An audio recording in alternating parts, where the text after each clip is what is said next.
Nous avons des alliances contre nature aux deux extrêmes qui ne sont d'accord à peu près sur rien, sinon les postes à partager, et qui ne seront pas en capacité d'appliquer quelconque programme.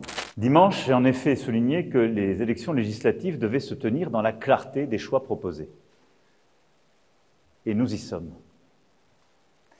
Depuis dimanche soir, les masques tombent. La droite républicaine, tout au moins celui qui en a la charge, vient de faire pour la première fois alliance avec l'extrême droite.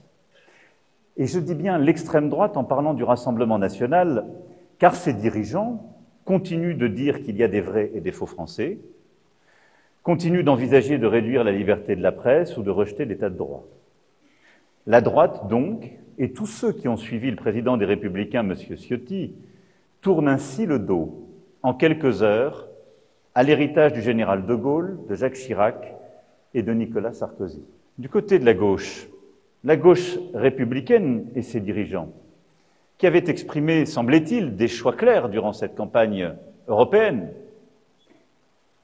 sur la social-démocratie, l'économie sociale de marché, l'Europe, vient de s'allier avec l'extrême gauche, qui s'est, durant la même campagne, rendu coupable d'antisémitisme, de communautarisme, d'antiparlementarisme et, au fond, de rupture de fait avec beaucoup, là aussi, de valeurs de la République. Nous avons des alliances contre nature aux deux extrêmes qui ne sont d'accord à peu près sur rien, sinon les postes à partager, et qui ne seront pas en capacité d'appliquer quelconque programme. Ces alliances sont des bricolages d'appareils, mais en aucun cas des majorités pour gouverner. De l'autre côté, se présente le bloc central progressiste, démocratique et républicain.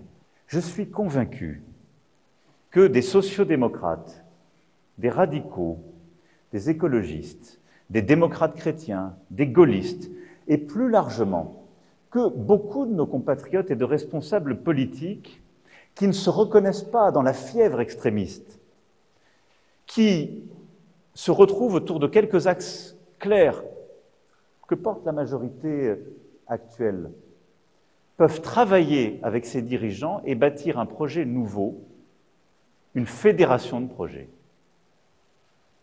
pour gouverner, pour agir au service des Français et pour la République.